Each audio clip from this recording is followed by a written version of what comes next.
20 गीतं झालेली आहेत. खूप कमी गीतं शिल्लक आहेत. पण त्याच्या अगोदर एक थोड्याशा काही गोष्टी करणं आपल्याला गरजेचं असतं, की या कार्यक्रमासाठी ज्या लोकांनी आपल्याला आर्थिक हातभार लावला, त्या लोकांना बोलवून त्यांचा उचित सत्कार करणं इथं गरजेचं असतं. पण मंडळी, मला असं वाटतंय अजून तरी, आम्ही इथं राखीव म्हणून जो एक 12-15 ठिकाणी लावलेले आहेत, पण खरोखर जी मदत आहे किंवा जी देणगी आहे ती उजव्या हाताने केलेली डाव्या हाताला कळू नये अशा परिस्थितीमध्ये ह्या लोकांनी आम्हाला पैसे दिलेत किंवा काय असं वाटतंय, किंवा त्याचा उद्देश इतका सुंदर. रेणूजी, ओ रेणूजी, असावा इतका सुंदर उद्देशानं एखादं केलेलं कार्य हे नक्कीच रसिकांपर्यंत किंवा त्याच्यापर्यंत पोहोचेल आणि तुमच्या आमच्यासारख्यांना सुद्धा त्याच्यापासून एक काहीतरी वेगळा धडा शिकायला मिळेल असं अपेक्षा करूया आपण आणि त्यांचे आभार मानूया आपण. मी आजच्या या कार्यक्रमासाठी म्हणून मी आमच्या रेणू खानोलकर यांना इथं आमंत्रित करतो. रेणू खानोलकर या मनोरंजन 7 स्टार म्हणून जो आमचा कोल्हापुरातील एक मोठा कराओके ग्रुप आहे त्याच्या संस्थापक ॲडमिन आहेत आणि मास्टर स्ट्रोक हा त्याच्यातूनच निर्माण झालेला हा एक ग्रुप आहे की जो कदाचित इतक्या मोठ्या ग्रुपला एकत्र घेऊन चालणं इतकं सोपं नसतं. म्हणून आम्ही काही लोकांनी एकत्र येऊन, आणि फक्त त्याच्यामध्ये एकच ध्यास होता की बऱ्याचदा कसं होतं 235 लोक आमच्या ग्रुपमध्ये आहेत, या सगळ्यांना घेऊन जर चालायचं म्हटलं तर त्याचं थोडंसं का असेल ना पण गॅदरिंगकडं त्याचं एक थोडासा कल त्याचा झुकतो. त्यामुळं जे रसिक म्हणून जे आपल्या कार्यक्रमासाठी येतात त्यांचं समाधान होत नाही. मी आमच्या 80-84च्या बॅचमध्ये आमचे आता थोडेसे उशीर राहिलेले मिस्टर आणि मिसेस खामकर आहेत, यांना इथं स्टेजवर आमंत्रित करतोय.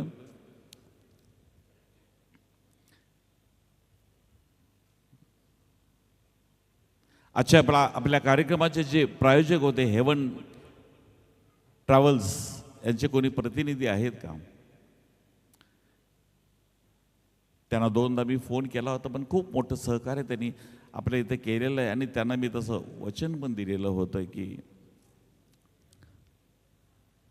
त्यांची जी मदत आहे ती त्या व्यक्तीपर्यंत पोचवायचं काम आम्ही नक्कीच करेन.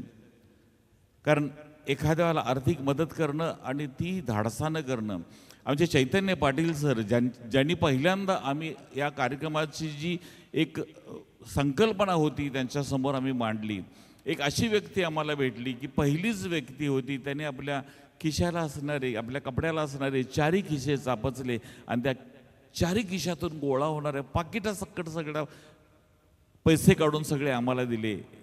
असे हे चैतन्य पाटील आम्हाला एक चैतन्य देऊन गेले, आम्हाला एक प्रेरणा देऊन गेले. असे लोक जगाच्या पाठीवर खूप कमी आहेत. आमचे मिस्टर मिसेस खामकर, अरुणाजी आमच्या क्लासमेट, आम्ही एकत्र 5 वर्ष कॉलेजमध्ये होतो 80-84च्या बॅचला.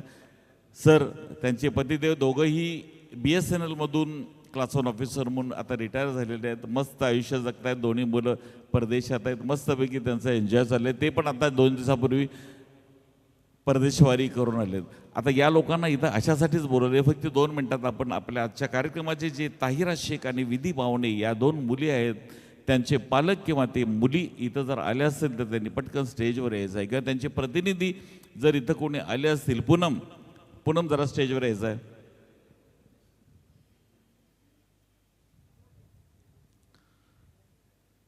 मास्टर स्ट्रोक आणि कृष्णाज हेल्पिंग हँड ह्या 2 संस्था एक वेगळं अस्तित्व ह्या कोल्हापूरमध्ये आपलं दाखवून द्यायला गेलेले आहेत. मास्टर स्ट्रोकची स्थापना झाल्यानंतर 6 महिन्यातच आम्ही कृष्णा हेल्पिंग हँडची स्थापना केली. कृष्णा हेल्पिंग हँडच्या माध्यमातून खूप मोठे फंड आम्ही एकत्र करून 5 जानेवारी रोजी आम्ही टेंबेला जो कार्यक्रम केला, शंकर जयकिशन म्युझिकल नाईट, त्या माध्यमातून आम्ही 5 लहान मुलांना 25-25 हजार रुपयाची मदत आम्ही त्यांना दिली. हा कार्यक्रमाचं स्वरूप थोडंसं आम्ही लहान ठेवलं होतं म्हणून फक्त 2च मुलींची आम्ही निवड केली.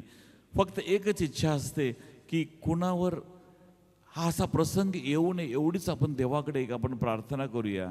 कारण ह्या अशा लहान मुलांना बघितलं यांच्याबद्दल मी अजिबात म्हणजे अजिबात असं म्हणजे हे दाखवत नाही आहे. कारण त्यांना वॉरियर्स आपण करायचं आहे, त्यांनी योद्धा आपण करायचं आहे, त्यांनी त्यांचं आयुष्य जिंकायचं आहे. आणि यासाठी त्यांच्या आईवडिलांचं किती मोठं योगदान आहे, किती मोठं पाठबळ आहे, ते अजून आपण वाढवण्यासाठी काहीतरी प्रयत्न करायला पाहिजेत. आणि म्हणून आपण इथं कृष्णा हेल्पिंग हँडचा हा बॉस ठेवलेला आहे. हे 25,000 रुपयाची मदत आपण त्यांना इथं देत आहोत.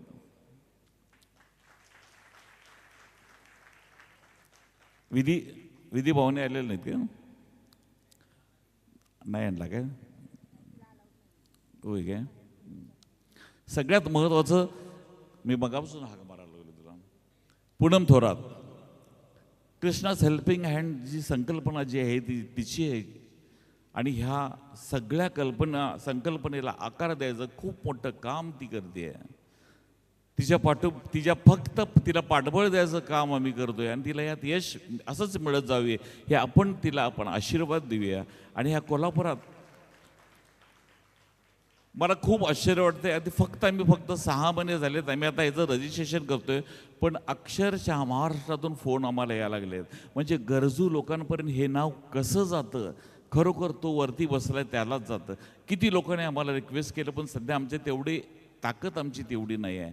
पण नक्कीच पुढच्या वर्षी आम्ही तीही ताकद मिळवू एवढा आम्हाला विश्वास आहे. आणि पूनमचा सुद्धा विश्वास आहे. ती इतकं काम करते हिच्या पाठीमागं आपणही तितकाच तत्परतेनं उभं राहावं आणि तिला पाठबळ देऊया. जरा पूनमसाठी जरा एकदा मस्तपैकी टाळ्या करूया.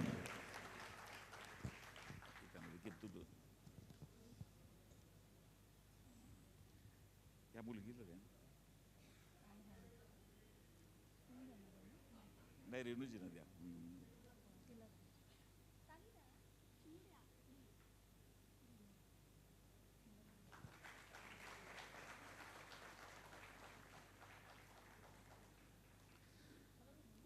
मंडळी, मदत करत असताना असे एक अनुभव आले. एखाद्या वेळेला तिकीट विकत असताना किंवा मदत मागायला गेल्यानंतर ते ऐकणारी शेजारची व्यक्ती सुद्धा उत्स्फूर्तपणे खिशातून काढून पैसे देते. पण ते घेताना सुद्धा इतक्या वेदना होतात की त्याचं वर्णन मी करू शकत नाही आहे. खूप फंड मिळतात आणि हे यांच्यापर्यंत प्रॉपर पोचणं एवढंच आमचं काम आहे. यातला एकही रुपया इकडे तिकडं जर हल्ला तर तो माफ करणार नाही याची आम्हाला जाणीव आहे.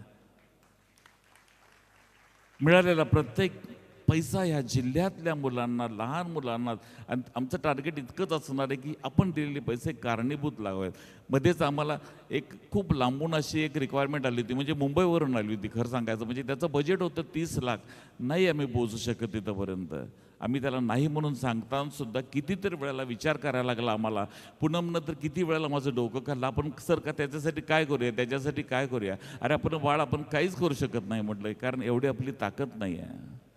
मंडळी, नक्कीच आशा करा एवढी ताकद ही कोल्हापुरातली संस्था मिळवेल आणि आपण त्याच्या पाठीमागे उभा राहूया आणि कृष्णाज हेल्पिंग हँडला मोठं करायचा प्रयत्न करूया. थँक्यू.